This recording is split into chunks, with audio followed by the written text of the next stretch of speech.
And we are live. Hello, everyone. This is me and Chiara, who are here for a really quick chat about what did we call it? We need to touch We need base. to touch base. And I love that we're really starting with that. So touch Yeah, base, you know? touch base, literally. Yeah. And I remember when we were looking at titles, and I was just looking at, I've been like diving in a lot to touch. I have lately. I'm working on a book. So I'm like really diving into it. And touch is the first sense that we get. And it actually develops already after, I think, 8 weeks in uterus. And that's when we start to, like all our sensorial little cells on our body starts to wake up. So really, touch is the first way we interact with the world, not That's from amazing. words, not from any of that. It's like through how our body is perceiving the touch of the, inside the stomach, the touch of the mother around us, the water moving, and everybody listening, just Wow. like tap into that. Like that's the first way. It's your first conversation with this universe, basically. Wow. This is amazing. And if you think, that it is quote unquote mediated through your mom's womb in a way, it's also interesting what like our first cushion, like how our first cushion invite us to experience the world, and then all of a sudden sight and all the other senses come along, and you get to have your own quote unquote reality. I do have a question for you, Katarina, because and it might not be something that applies, but have you always been intrigued by touch, or was it not your favorite sense to start with? No, it's a really good question, actually. I used to, I'm not entirely sure if this is true. So, you have a story in your head, and sometimes it's not exactly what's true.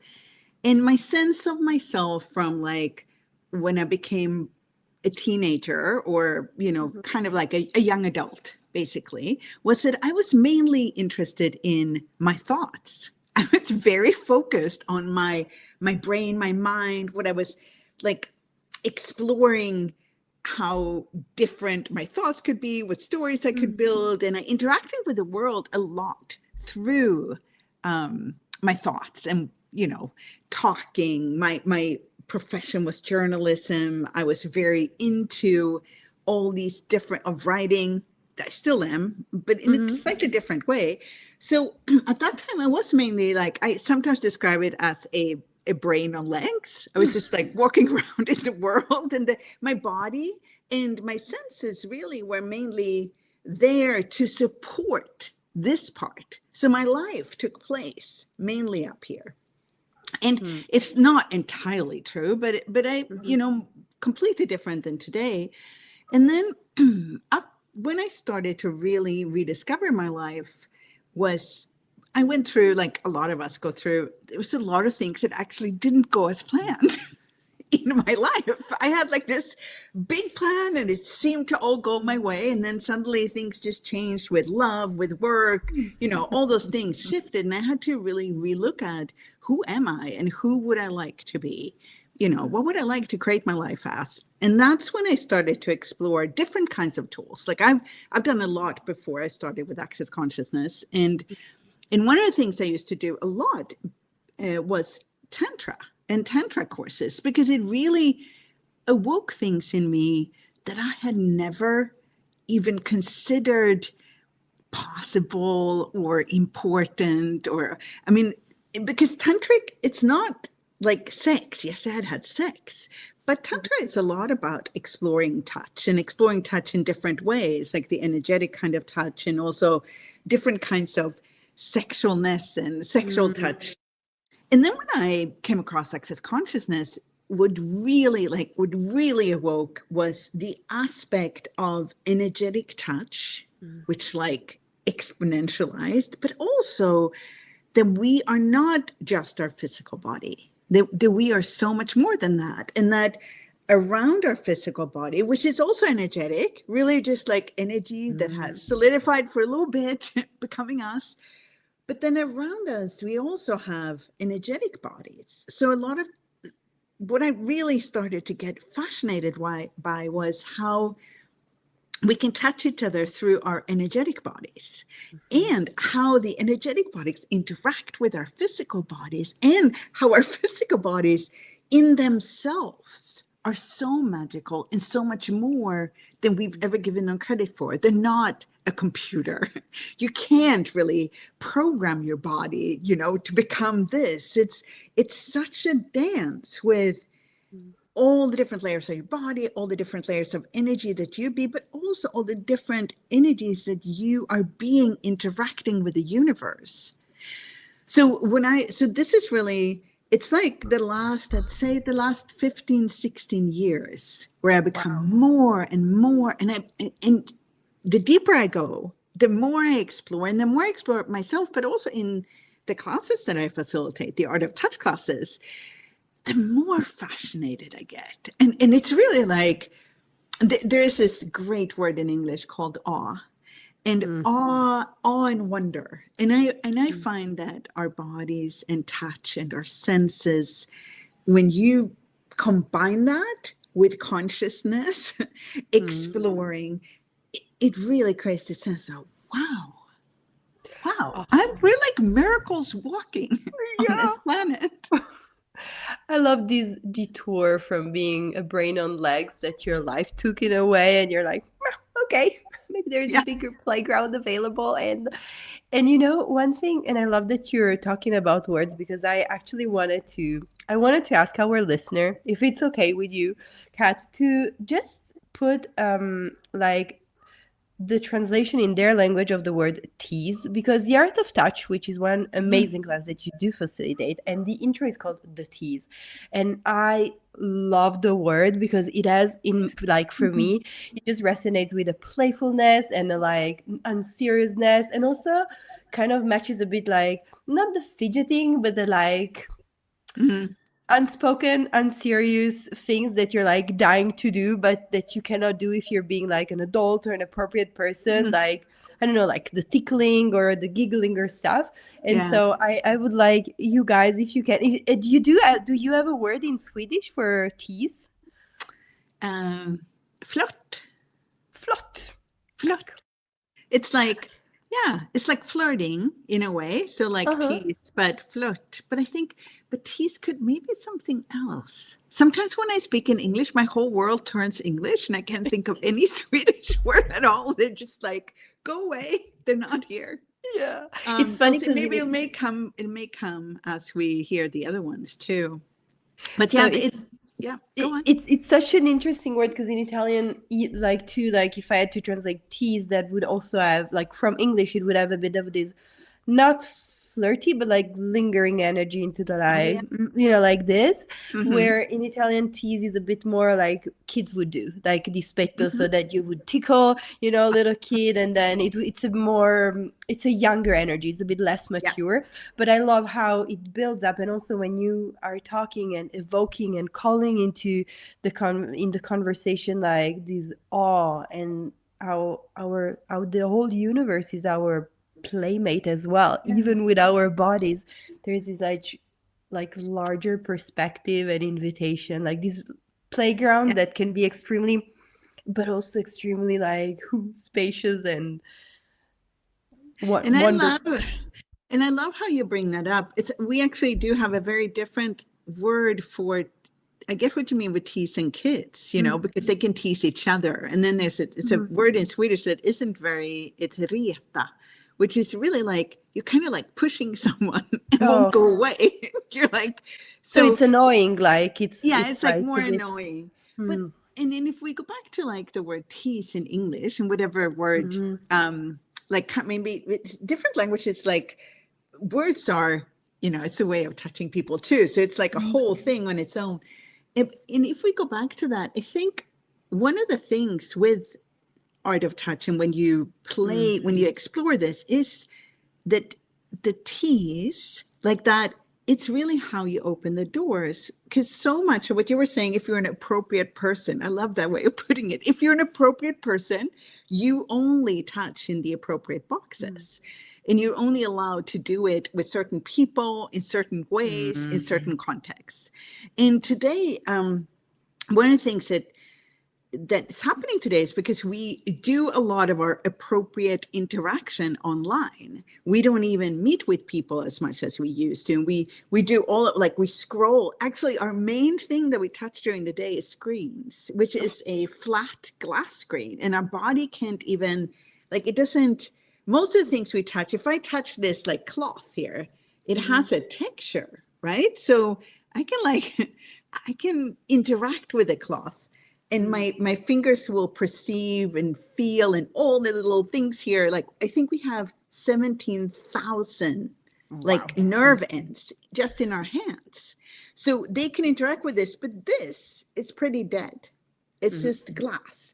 So I think that when we, it was a little bit of a side note, but back to the teas, I think when we're starting to explore touch and when we're starting to explore what we also will bring up here a little bit, like touch hunger in a way, that tease is so important because you're not telling somebody to move into another box.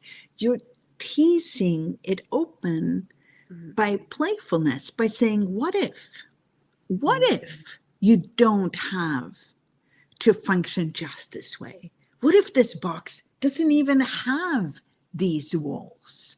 What if you are allowed to find out what's true for you with touch that you may never even have considered before? So it's this, and I think that's the way, because touch isn't, there are no like, this is how you do touch right, this is how you do touch wrong, because we're so different as sensorial organisms. We think we function all the same, but we don't. We have very different ways of being with touch, of receiving touch, of perceiving touch.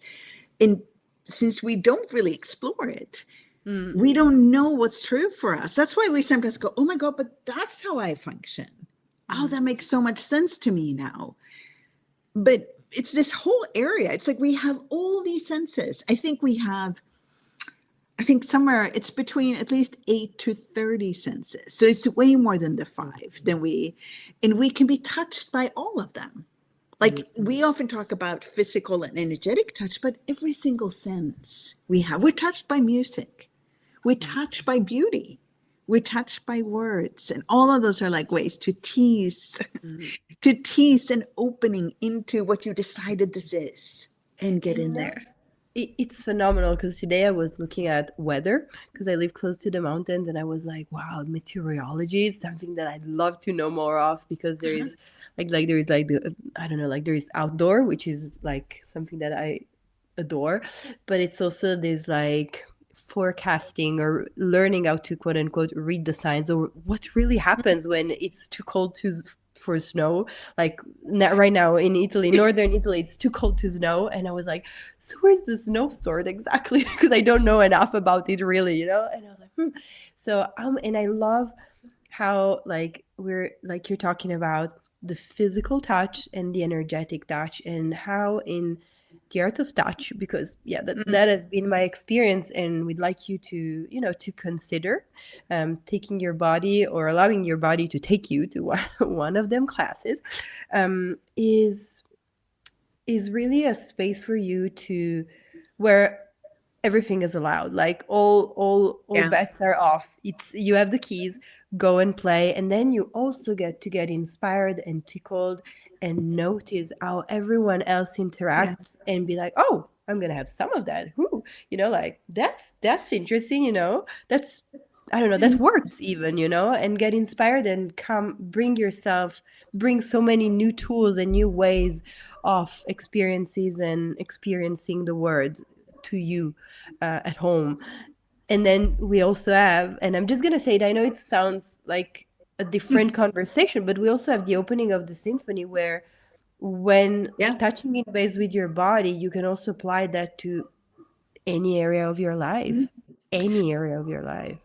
And you can, it's interesting with, like, so we're talking about, I'm coming to Italy in the middle of And I'm coming to Castello di Casalborgone, which is this castle about 2 hours outside Milan. And we're going to do an intensive art of touch class, which is a 2.5 art of touch. And then we're going to do a 1-day opening of the symphony, which is a class where we learn to work with energies. And it's an amazing modality that Dr. Dane here has developed. And I just want to go quickly back to what you were talking about, because so we use, in both these classes, we use practical practices, very hands-on. You get to play with this yourself.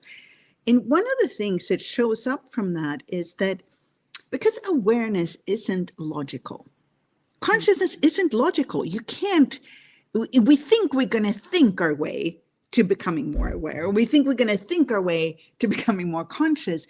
And really, it doesn't work like that, because if you could think your way there, you would already have done it. You're not like, you would already have gotten there. So the key is really through our senses, through touch and through energies, we kind of bypass the logical mind. We get to our awareness, and we get downloads of awareness, and in a way quicker and way more dynamic form than we're trying to like go this long way through logic.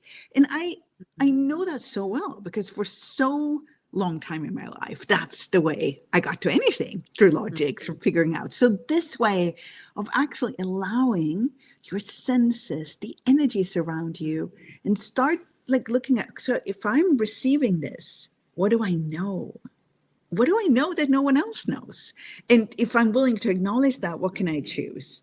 And the playfulness that are in these classes, where you get to play with this hands-on, it's just such a dynamic movement, because it goes so quickly when you get to tease yourself there, play there. And then we have the tools, which are so amazing. So whatever comes up, it's always a contribution. So these are, two of my absolute favorite classes to facilitate, because of the tease, I guess, and the playfulness, but also the surprise, the things that people find they don't necessarily expect to find out about themselves or other people. And it's such we think it's about us. Like we often think either that we're wrong or we're right. Like and it's always about so much more than that. It's about how we interact with the whole world, and how we invite the world to interact with us. So it does come, like you say, into every single part of our life. The things that shift and change in a class like this, it will also shift and change in your workplace. It will shift and change the way you interact with your family. It will shift and change the way you interact with your kids, because this is really, it's like two areas that are about coming fully alive. Yeah. It's funny when you were mentioning, like when you were evoking the body now with this conversation, I was like, wow, it's funny. It's like a statue. It's like a silent player that we rarely come in, like call into play and be like, hey, I would like to know what you think. Well, it's not even think, but what you know about that. And it's oh my god, I'm speechless. I'm excited, and I was realizing also how lightness, fun, humor, tease are some area where usually, well, my experience is I'm having such a good time when I am, and I don't know, and there's nobody else needs to understand it, so I don't need to be validated. But I notice that I forget to judge me when I'm like having fun. And even if I'm the only one, laughing at that joke or that enjoys teasing in that way or something, I don't care. It's like there is a unicity of being you. And it's amazing because using these tools that bring lightness, it's not like dangling a carrot in front of a horse, but it's also like, hey, it can be light, and you get it and you're like, oh, I can use it. I enjoy it. I don't need to be logical and serious about everything. That's great. Well, I think that our bodies and touch, it brings us back to our being quite quickly. Like it's one of the quickest way to get back. And when you kind of like, oh yeah, here I am, you become present. And when you're present, you don't really have time to judge yourself. Like it's not really part of that. It's if you're being you, and authentically being you, whatever we call it. Mm. And then add this, like, because when you're playing, if you're being playful, if you're teasing, to call it, you have to be present. You can't be checked out and play. It doesn't work. They don't go together. So you become present, judgment disappears, and in judgment disappearing, there's a sense of freedom that occurs that also allows the energies of awareness, the energies of consciousness to come in, because instead of the judgment being there, there's this like free flow with the universe. And I had put, like, in the invitation for this, I wanted to point out that sometimes, we sit at home, we've been working, or, maybe you're working in an office, like wherever you're working, and you start to like feel uncomfortable, like really in yourself, prickly, or, and that can be that you are literally hungry for touch. And it doesn't always mean, if you can't go and hug somebody, do that, that's like, but you can go and just be with somebody. You will touch somebody just by having a cup of coffee with them. Like, it would be amazing if you can get a hug. So, you're Italian, you can get a little kiss on your cheeks. It's a wonderful part of Italian culture. But this move yourself out of this digital zone of not meeting other bodies, of not interacting with other bodies. Allow yourself to be touched by other bodies, by other energies. And because our energy bodies are way, bigger than we are, just like standing beside somebody present, not standing beside somebody looking on your phone. You're still not there. So what this really is like, it's a new way of functioning in the world where you are allowing yourself to be touched and to touch the world around you. And this prickly sense comes from not allowing yourself to fulfill this, like fill yourself up with that sensorial input that's all around us all the time. Mm-hmm. Wow. I don't know, it's silly. I just remember that there are some okay, I will say it. In Harry Potter, there is the ball, the little ball that they use for Quidditch that has a tactile memory. And the other day I read them again, and I was thinking about how live objects really do have this tactile memory that, like even the little powder on the leaves when you touch them, and I don't know, and you feel the sun in some tomatoes. That's very Italian of me of saying, but like how intensely light and curious we can be with touch, that we might have not allowed ourselves to, because there are many boxes, and as adults we're shoved in many boxes and we tend to believe that's how it goes. What if that rule does not apply to you, first off? And what like naughtiness of you can you claim back and receive and just wow, I am very much looking forward to these like workshops of many conversation intertwined, where there's going to be the tease of the art of touch, and then the intensive weekend, and then the opening of the symphony. It feels like a crescendo to me, like woo, like a big wave. Before we end, I just have to use this example that you used. You can, because yes, everything, like things have a tactile memory, but you mentioned the tomatoes with the sunshine, right? And yes, it's very Italian of you, but it's also so beautiful. Like the Italian tomatoes do have the sunshine within them, And I find that after classes like this, after a lot of access class, well, probably after all access classes, and for me specifically classes that allows you to play with it hands-on, it is like the sunshine stays in you, just like in a tomato. You leave these weekends and that sunshine is within you because you've been, it's still there. It's not just for the weekend. It stays with you. And then the more you sunshine yourself, the more the more you get to beam into the world. It sounds a Mm. little, it's poetic. It's poetic. Let's go for the poetry. But I love that. It's Like the sunshine in Italian tomatoes. It's really after, symphony classes, after art of touch classes, after body yeah, classes, it all like stays there. The sunshine, totally. You energetic know, presence. it's funny because when like my like something that I heard myself saying very often after classes is I can't wipe that smile off my face Yes. because you really feel it inside. You're like, oh my gosh, I can't help but smiling. And then I was like, why should I wipe it off my face? If Yeah. people are uncomfortable, well, they're their thing. But really, um, wow. And I'm very yeah, I know how I have had as participants both the art of touch and the opening of the symphony class with you. But I must say, I'm really curious to experience that again. Because, well, there is no because, but there is it's to me, it's a very tangible, it's not even growth, the term, but like, how many more informations have you gathered in your own life that Hmm. are bringing even forward this class. And I, Like and even now, you're writing a book, so I know there is a lot of like oh, research and yeah, there's so much. behind.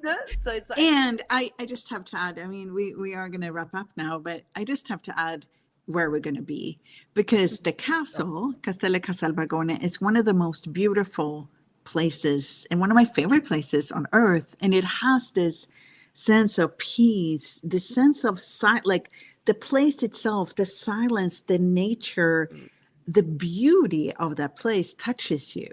And you will touch it too. So it's like I have a co-facilitator, and my co-facilitator is the castle. So yeah. And if anyone is interested, they can go to katarinavallentin.com/Italy and check it out there and see if this is something for you.